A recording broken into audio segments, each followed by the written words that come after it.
This is SpaceTime, Series 27, Episode 26, for broadcast on the 26th of February, 2024.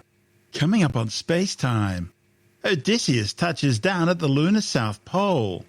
An out-of-control European satellite re-enters Earth's atmosphere. And Blue Origin's new heavy-lift rocket, the New Glenn, reaches the launch pad. All that and more coming up on SpaceTime. Welcome to SpaceTime with Stuart Gary.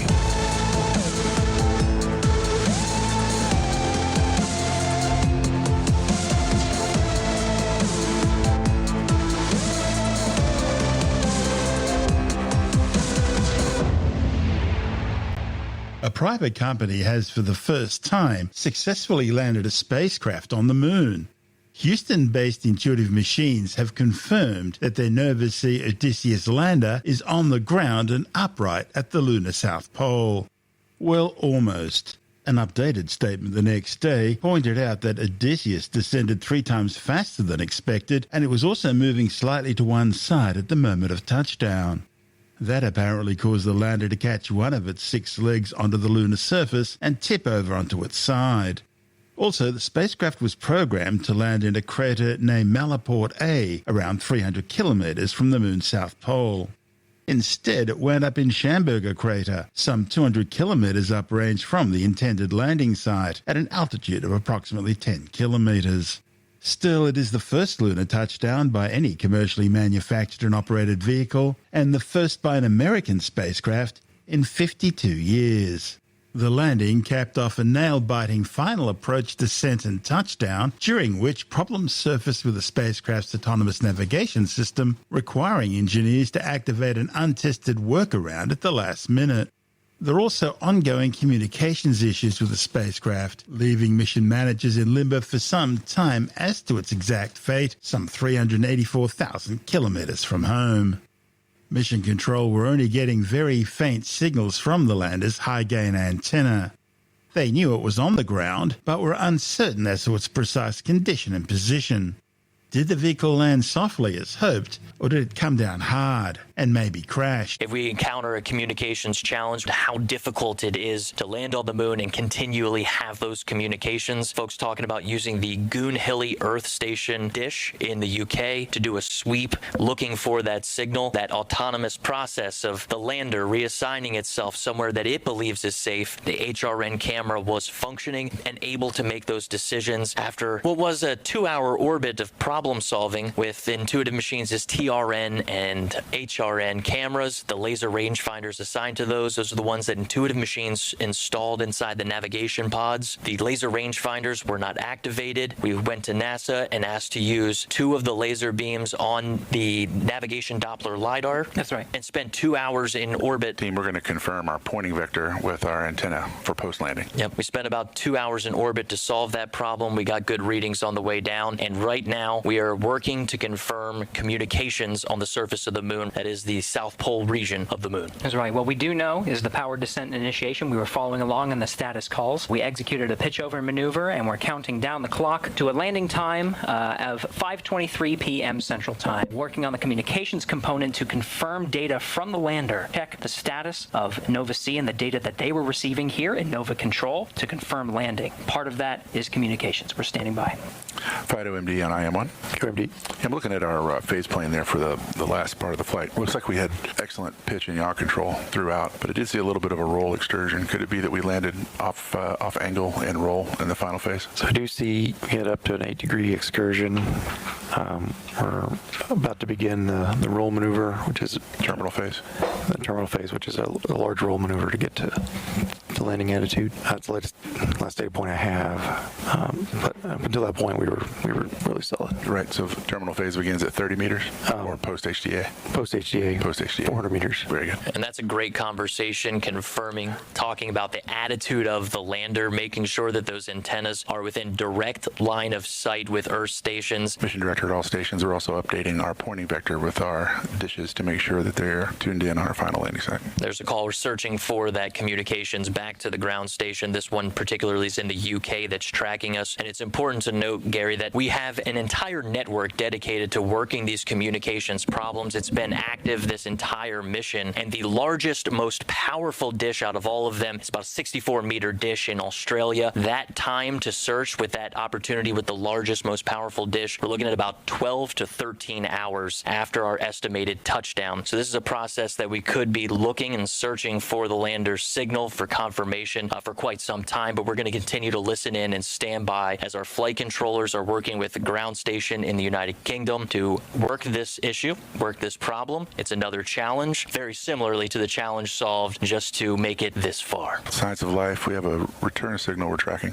We have an onboard fault detection system for our communications that after 15 minutes with lack of communication will power cycle the radios, and then after that for another 15 minutes it will then switch antenna pairs. So we have some time here to evaluate. We do have signal that we're tracking, so we'll see what happens. There's a great call out about the autonomous systems installed on our Nova-C class lunar lander named Odysseus. The process he's mentioning, Gary, is very similar to the one that we were preparing ourselves for at AOS, to where the lander has systems in place to recycle its antennas, to switch antenna pairs. That was very similar to what we thought we were going to need to do after acquisition of signal. When we separated from the second stage of the launch vehicle, if we made it to a certain point, the lander was autonomously programmed to start taking matters into its own hands, and that was the information that our mission director, Dr. We're not dead yet.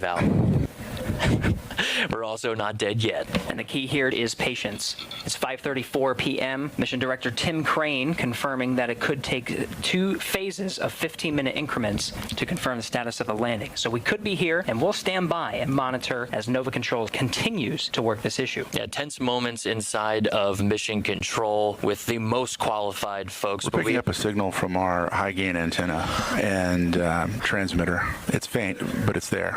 So stand by, folks. We'll see what's happening here. All right, we're going to continue to stand by. It sounds like we are getting some kind of faint signal. I want to send a series of commands to reactivate, make sure we're transmitting to keep the Quasonics active. We're still standing by. The last call from Mission Director Dr. Tim Crane was that we were getting a faint signal from Odysseus's high-gain antenna. All stations, this is Mission Director on IM1. We're evaluating how we can refine that signal and dial in the pointing for our dishes. At first, Intuitive Machines Mission Director Tom Crane could only say that the equipment was on the surface of the moon.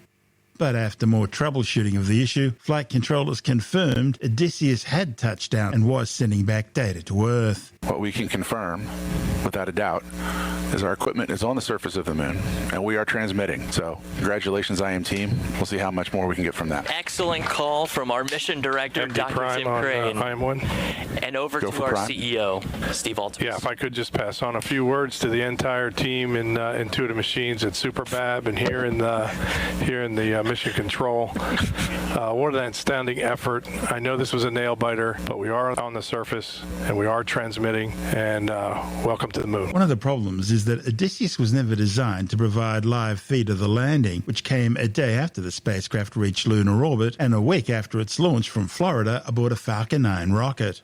Glenn Nagel from NASA's Deep Space Communications Complex near Canberra says the descent and landing were incredibly exciting and a bit nerve-wracking. It definitely was an exciting descent and landing, but that landing was 12 minutes before they actually got any kind of signal from the spacecraft to say that it had touched down and was capable of communicating back to Earth. So, yeah, a bit of a sweaty palm moment. And what role did Canberra's Deep Space Communications Network play in this mission? So for the Deep Space Network, we were actually asked to support one of NASA's experiments, Lunar Node 1, which is going to act as the beginnings of a GPS-like system for positioning and navigation at the moon for future robotic and human missions. But of course, importantly, for Intuitive Machines and the Odysseus spacecraft, they were using a commercial network around the world of antennas to provide their communication and tracking services. And here in Australia, of course, the CSIRO's Muriang Parkes Radio Telescope, the dish, played a role in that endeavour. And hopefully we'll also be receiving some of those first images and data from that spacecraft during its week of operations on the surface of the moon. I guess it shows that Intuitive Machines can deliver. Yeah, absolutely. And to be the first successful US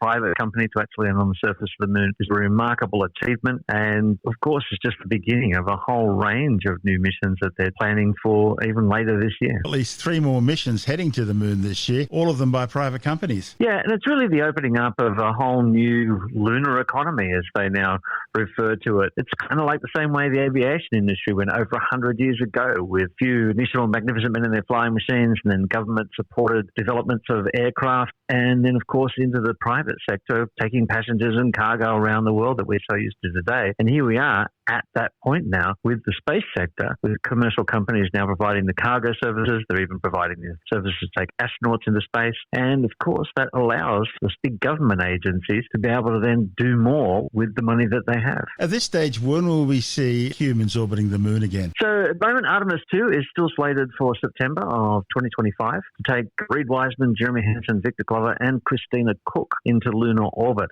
So if that mission goes as planned and they're successful, then Artemis 3 will follow along probably in the next couple of years following that and hopefully place boots back on the surface of the moon again. They won't be going straight to the moon. Instead, they'll enter a cislunar orbit and hopefully transfer to a Starship from SpaceX for the final descent and landing. Yeah, so that's the plan certainly that NASA has currently, not only with SpaceX acting as a commercial partner, but for later missions, companies like Blue Origin and others to supply that ongoing transport service. And this is really, again, part of that lunar economy, changing the way we've done things over the last 50 or 60 years in space flight and taking the chance to have governments just buy services rather than trying to do that themselves. And, of course, Blue Origin rolled out their new Glenn just last week to make sure it fits the launch pad on 36 at the Cape. Yes, this is their first test tank vehicle, and they will do a whole range of pad tests with it, little dress rehearsals of the processes it will take. And then, if all goes well, later this year, they'll roll out the actual article, and we may see another one of these reusable rockets entering the space game through Blue Origin. It's certainly a change in the entire space industry now, from expendable to reusable, even closer to home. Rocket Lab are looking at reusing Electron rockets. Yeah, so they've already reflown some of their engines from past rockets that they've flown and descended back and splashed down into the ocean. They've recovered other parts of their spacecraft to return. And, of course, they've just had recent great success. Rudder capsule returning samples from space after a year out there testing medical sciences and other materials. That's Glenn Nagel from NASA's Deep Space Communications Network in Canberra. Only 4 other countries have successfully landed on the moon: the former Soviet Union, China, India, and most recently, Japan last month. Odysseus is carrying a suite of 7 scientific instruments and technology demonstrators for NASA, as well as equipment for several commercial customers. They're all designed to operate for 7 days on solar energy before the sun sets over the polar landing site. This is SpaceTime. Still to come, NASA tests new spacecraft systems aboard the Odysseus lunar lander, and an out-of-control European satellite re-enters Earth's atmosphere. All that and more still to come on SpaceTime.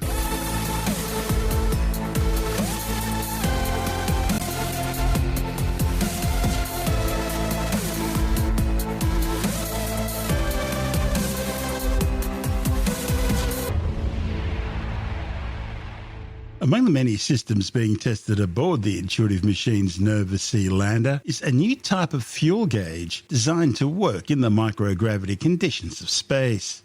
It's easy to measure fuel tanks here on Earth, where gravity pulls liquid to the bottom.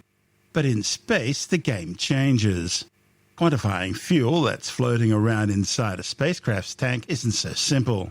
The lack of any gravity means fuel doesn't settle to the bottom of the propellant tanks. Instead, it clinks to the walls, or it tends to form bubbles that could be anywhere in the tank.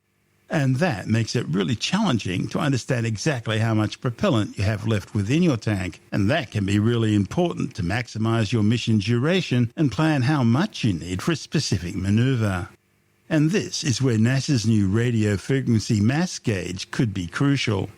The gauge will be used on future long-duration missions relying on spacecraft fueled with cryogenic propellants like liquid hydrogen, liquid oxygen, or liquid methane. These propellants are highly efficient, but they're tricky to store and they can evaporate even at very low temperatures. Being able to more accurately measure spacecraft fuel levels will help scientists maximize resources. And mission managers were monitoring one of these gauges during the flight of Intuitive Machines' Nova-C lander Odysseus. The principal investigator for the Radio Frequency Mass Gauge project, Greg Zimmerly from NASA's Glenn Research Center in Cleveland, Ohio, says the new system uses radio waves and antennae in the tank to measure how much propellant is available. While smaller-scale experiments of the system have already been conducted on the International Space Station and during parabolic flights in aircraft on Earth, this was the first long-duration test on a standalone spacecraft. Zimmerly says the data he received during the mission will now be compared to simulations done on the ground.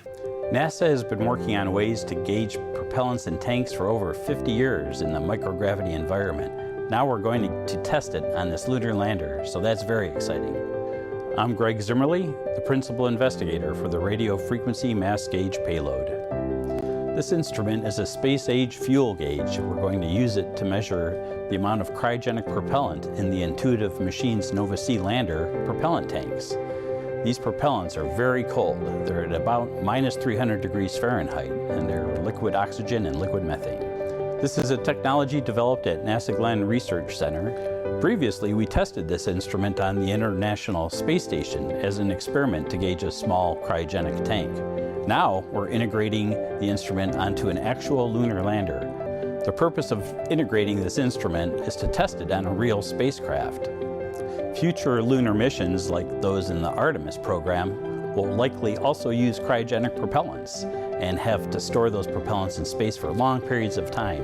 So having an instrument like this that can measure the propellant in the tanks in low gravity will help future lunar missions know how much fuel is in the tank at all times. That's principal investigator for the Radio Frequency Mass Gauge project, Greg Zimmerly from NASA's Glenn Research Center in Cleveland, Ohio. And this is SpaceTime. Still to come.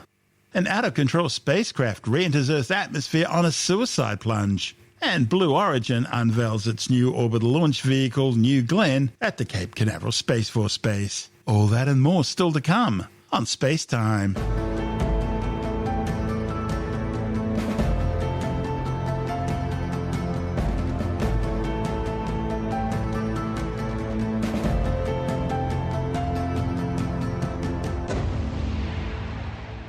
The European Space Agency's ARS-2 spacecraft has safely burnt up in the skies over the North Pacific Ocean following a fiery uncontrolled re-entry into Earth's atmosphere.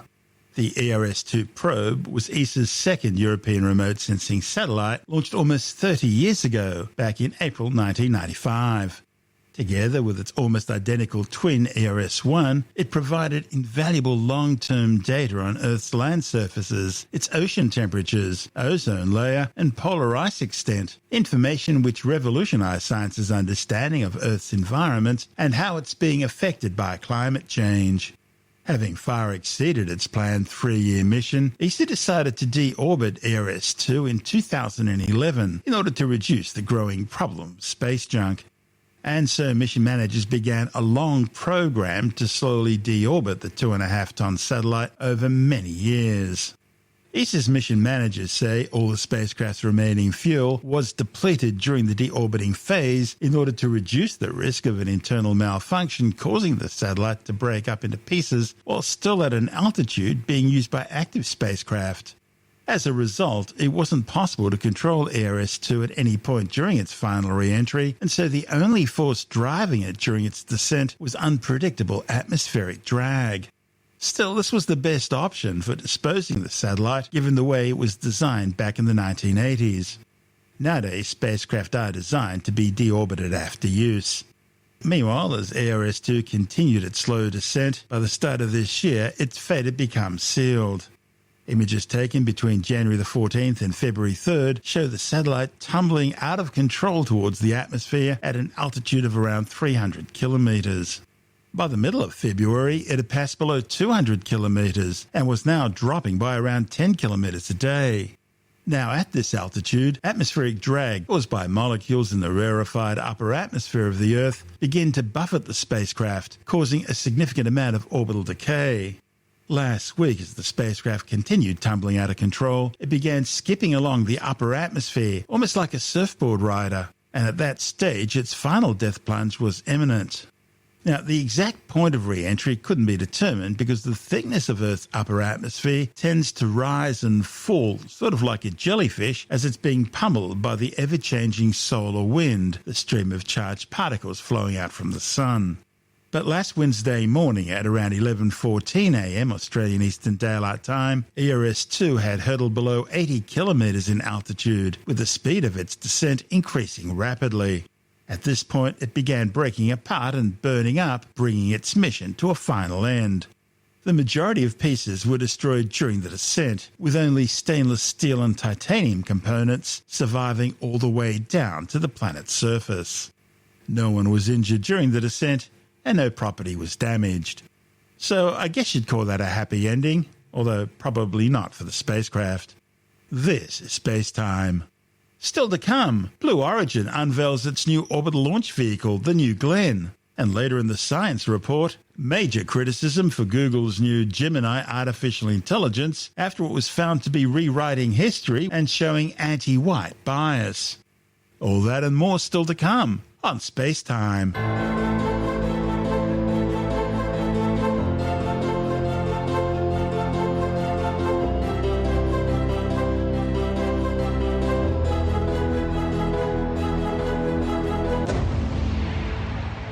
Blue Origin have unveiled their new heavy-lift launch vehicle, the New Glenn, at Cape Canaveral in Florida. The 98-metre-tall two-stage orbital rocket was carefully rolled out and then lifted into position for the first time at the Cape Canaveral Air Force Station Space Launch Complex 36. It was the general public's first view of the new rocket, which will support a multitude of both private and government missions, including support for NASA's manned Artemis program, returning humans to the Moon, and eventually onto Mars and beyond. In its two-stage configuration, New Glenn will be able to launch 45 tons into low Earth orbit and 13 tons into geostationary transfer orbit. Pad 36 had been specially rebuilt to handle the giant new rocket, which is slated to undertake its maiden test flight later this year. The rollout was designed to test and validate the vehicle's integration, transport, ground support, and launch operations processes. The rocket will undertake several cryogenic fuel loading, pressure control, and venting system tests in order to verify that both it and the launch pad and ground systems are ready for flight. These tests don't require any engines. They're being hot fire tested at the historic 4670 test stand at Huntsville, Alabama, and at Blue Origin's Launch Site 1 in West Texas. Its first stage is powered by 7 BE-4 rocket engines and is designed to be reusable for at least 25 flights. The BE-4 engines burn liquid oxygen and liquefied natural gas, which is a cleaner burning fuel with higher performance than conventional kerosene-based fuels. The expendable 7-metre-wide second stage is powered by 2 BE-3 engines, similar to the ones used on Blue Origin's new Shepard suborbital launch vehicles, which are used for space tourism flights out of Texas. An optional third stage, powered by a single BE-3 engine, is currently under design for future inclusion. Just as New Shepard was named after Alan Shepard, the first American to reach space, New Glenn is named in honour of John Glenn, the first American to orbit the Earth. This is SpaceTime.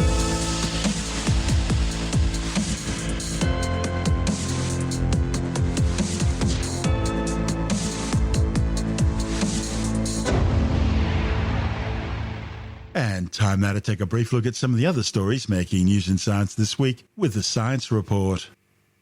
A new study has shown that microplastics are entering agricultural land through wastewater outflows.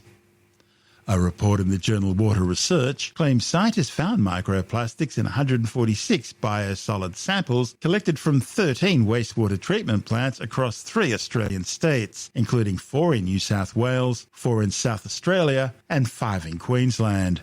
The results revealed bioplastics containing up to 17 kilograms of microplastics per tonne, which could be transported to agricultural lands.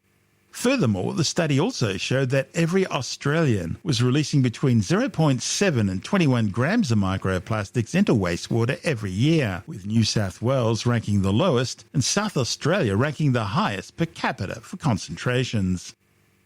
Now, while on the subject of microplastics, scientists have discovered not only microplastics, but also a higher abundance of cellulose-based fibres in the intestine samples of 4 apex shark species caught off the coast of southeastern Queensland. The study, reported in the journal Chemosphere, marks the first investigation of microplastics and other anthropomorphic fibres in both intestine and muscle samples from white, tiger, bull and hammerhead sharks. The Australian government has issued a licence to commercially release QCAV4, a genetically modified variety of Cavendish bananas specially designed to help save the world's Cavendish banana production. Food Standards Australia and New Zealand have also confirmed that QCAV4 has now been approved for human consumption. The QCAV4 is the world's first genetically modified banana approved for commercial production and also the first Australian GM fruit approved for growing in Australia. It offers a potential safety net against the devastating Panama disease tropical race 4, which has been threatening the $20 billion global banana industry. QCAV4 bananas have been grown in field trials across the Northern Territory for more than 7 years, and they've proven to be highly resistant to Panama disease. Panama disease TR4 has already crippled Cavendish banana production in Asia. It started to take a foothold in South America and was also making inroads in both the Northern Territory and Northern Queensland. QCAV4 is a Cavendish Ghanaian banana that's been bioengineered with a single banana-resistant gene, RGA2. RGA2 comes from a wild Southeast Asian banana. Now, mind you, Cavendish bananas do already contain the RGA2 gene, but it's dormant. At the moment, there are no plans to grow or sell QCAV4 bananas in Australia. It's simply there as a backup. The devastating Panama disease is caused by a soil-borne fungus that stays in the ground for more than 50 years. It wipes out banana crops and destroys farms for generations. About 95% of Australia's bananas are grown in Queensland, with Cavendish bananas accounting for 97% of all production. Well, Google were probably the biggest tech story this week. They've been forced to hit the pause button on their new Gemini artificial intelligence after it failed to produce factually accurate images of famous historical figures, instead showing white people as being either black or Asian. The internet giant's been pressured to admit publicly that its Gemini AI model missed the mark, following a landslide of criticism claiming it's trying to rewrite history with a leftist woke agenda and a racist anti-white bias. Users reported multiple cases of images of people of diverse ethnicities and genders, even though it was historically inaccurate to do so. For example, when asked to create an image of a Viking, Gemini showed exclusively black people in traditional Viking garb. It also generated misleading images of the Apollo 11 crew, Neil Armstrong, Edwin Buzz Aldrin and Michael Collins, showing them to include a biological female and a black man. A founding father's request returned First Nations people in colonial outfits, while another depicted George Washington as being black. Google's Gemini AI is what many regard as a classic case of programming garbage in, garbage out. The chatbot, formerly known as Baird, has been plagued with problems of historically and factually inaccurate statements and poor fact-checking. Other AIs have also been found to be deceptive and to lie in order to manipulate people and to get around "Are you a robot?" capture tests online. A group of true psychic believers have provided a user's guide to identifying fraudulent psychics or mediums. Of course, the guide works on the phony assumption that some psychics are real, and the trick is finding the good ones. The simple truth is there is absolutely no scientific evidence to support clairvoyance of any kind. Still, if you're going down that road anyway, Tim Mendham from Australian Skeptic says the guide provides a series of red flags to watch out for to avoid the bad psychics. This is an article which obviously believes in psychics. It says, quite frankly, that there are real psychics, but this is the way to spot the baddies. One is excessive use of fear tactics. In other words, you're under a curse and I will solve the curse, I will remove the curse, that sort of thing. That happens a lot and can be very expensive for the person, the victim, that sort of thing. So watch out for someone who says, I'm going to scare you and you can have to pay me lots of money to fix backs it up. Anyone who guarantees results, and this is common amongst many areas that the skeptics deal with, you talk to scientists and they're never 100% sure. Things might change. You talk to a psychic or whatever, a spoon bender or something, they're 100%. Some of them are soft-pedaling that a bit these days, but generally they're 100%. No one is 100% accurate, period, in the real world. And so anyone who says they are 100% accurate, it's a bing, little red flag goes up. Exorbitant fees for special services. I'm not quite sure what exorbitant means. You vary the fees you pay for a psychic reading. If they're adding on top extra fees, extra services, that sort of thing, especially for lifting curses again or resolving negative energies, if they suddenly find you've got a base price and everything else is contingencies, then you have to be careful of that, okay? Unsolicited emails or messages, well, we all get those from different people all the time, whether it's a psychic or whether it's sort of a scammer or spammer or whatever. So that's not particularly purely for psychics, but it's something to watch out for. No testimonials or reviews. That would surprise me, actually, because I think a lot of psychics would have testimonials and reviews. Yeah, I would have thought so. Yeah, I mean, you see them quite a lot. They're not very well identified. Bill of so-and-so place says... I tend not to believe testimonials anyway, because I figure, especially if they're online, I figure most of them are written by the company that's carrying out the work anyway. So it also depends on the system that you're using. If you're using an independent online review system, you can't delete a bad one. If you're just putting the ones up on your website that support you, that's a different issue. So if there's no testimonials, you'll think, well, no one likes them. Well, they didn't bother making them up. The thing is, there are strategies you can use. That's all the red flags. Then you can do things to verify authenticity. Again, that's to a skeptic, is sort of saying, you assume they're authentic, therefore you've got to verify. Going in with a belief first and then trying to find the evidence for it.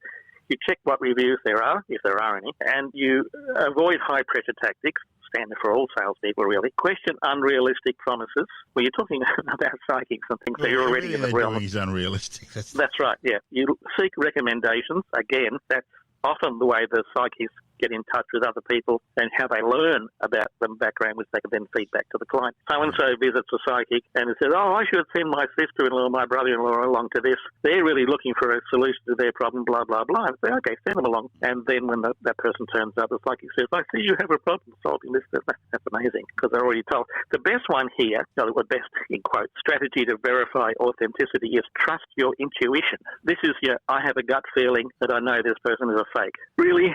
I mean, I always say, who's the best con man in the world? And the answer is no one knows, because they're the best con man in the world. And so therefore, trusting your intuition. Intuition is a pretty unreliable mechanism to use in anything. Going into a psychic, you're already halfway committed, unless you're just going for fun. If you're going to a psychic for serious sort of advice and things, you're already committed, and they just have to reel you in. That's Tim Mendham from Australian Skeptics.